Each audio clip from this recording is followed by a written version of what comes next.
Hello and welcome to the Chimera Review Show. Since you're watching a gaming channel on YouTube, you've probably already heard of Five Nights at Freddy's by this point.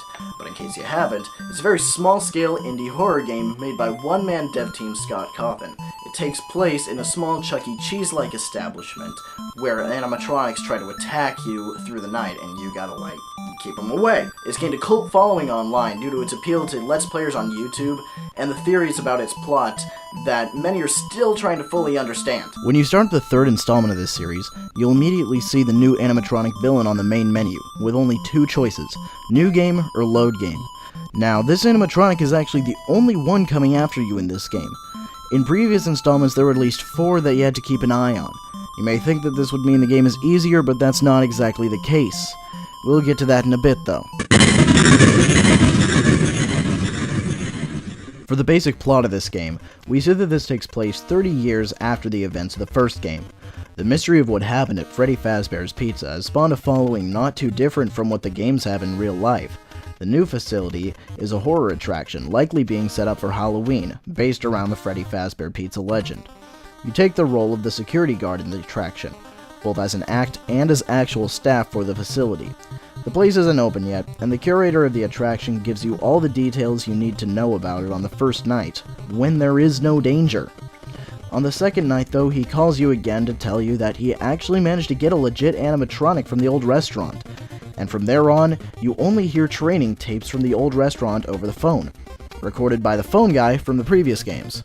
So starting on night 2, we begin having to keep this new animatronic designated Springtrap away from the office in order to not be killed.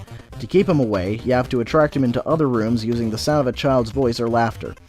He can also crawl through the ventilation shafts, so you have to keep an eye on those as well and close certain vents to prevent him from getting through.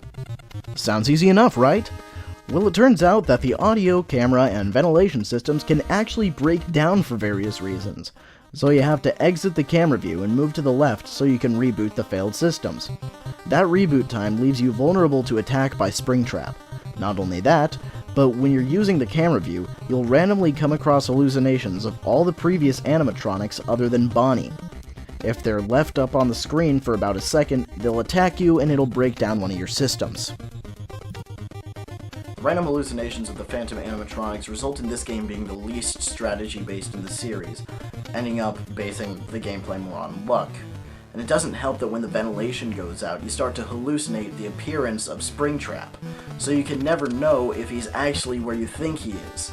And when he is in sight, like right outside your window, or outside the door, then you might as well just give up then and there, because it's very unlikely that you're going to be able to lure him into another room using the audio. At least, I had a hard time doing so. Another issue I noticed pretty frequently with the game was that it would crash to the desktop a lot. It only ever happened after finishing a night, so it wasn't too much of a bother, but it's still annoying.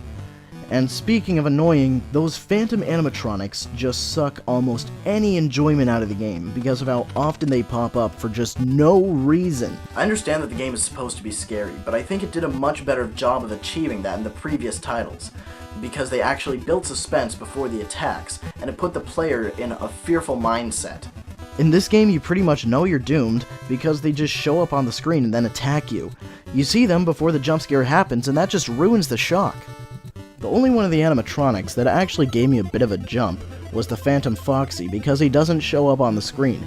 He just shows up in your office as you're trying to turn to fix a broken system, and then attacks you, no warning. The designs have also taken a very different turn in this game. All of the animatronics are beat up, burned, and destroyed. In the previous entries, they all looked innocent and happy, the way that Chuck E. Cheese animatronics are supposed to look. That innocent yet lifeless look is what really made them creepy in the previous games. In this one, it just feels like Cawthon was trying too hard to make them look scary. And sure, when you actually find out at the end why Springtrap looks like that, then it gets disturbing, but until then it's just not interesting. But does that all mean the game isn't fun at all? No, it certainly has a level of enjoyment to it, even if it is far less balanced than the previous games. It's not like it's a AAA survival horror title developed by a big name of the game industry, led by a guy that made one of the biggest series of the genre, that you expect to have high quality visuals and gameplay, and to be a good game. There are also various Atari-styled mini-games hidden through the whole game that you have to find by clicking around in certain places, and even ET-style mini-games between each night. None of these are very complicated at all, but the ET games tell some of the story through gameplay. I won't spoil it here, because if you're a fan of the series, you should go find out yourself. So while this game will certainly have some appeal, it's definitely lacking in a lot of ways, and feels like the weakest in this series so far. And I have no doubt that there will be more, because of all the hints hidden around the game hinting at another sequel, and the fact that Scott Cawthon posted this. Five Nights at Freddy's 3 gets a 5 out of 10. And I'll just sit here waiting for the new game theory. Hey everyone, thanks for watching the first video on my review channel. If you liked what you saw, consider subscribing. Maybe follow me on Twitter or Facebook. Since I don't have any other content on this channel to share yet, you can also check out my Let's Play channel in which we play games, where I play games with my friend Taylor. Or you can watch my other friend KitKat's channel. If you're into Sega games, check her out. And I've got another review on the Mayflash GameCube adapter over on VG Tribune's channel. And full disclosure, this was a self-purchased game for reviewing purposes, not a review copy that I got for free. More videos coming soon, so stick around.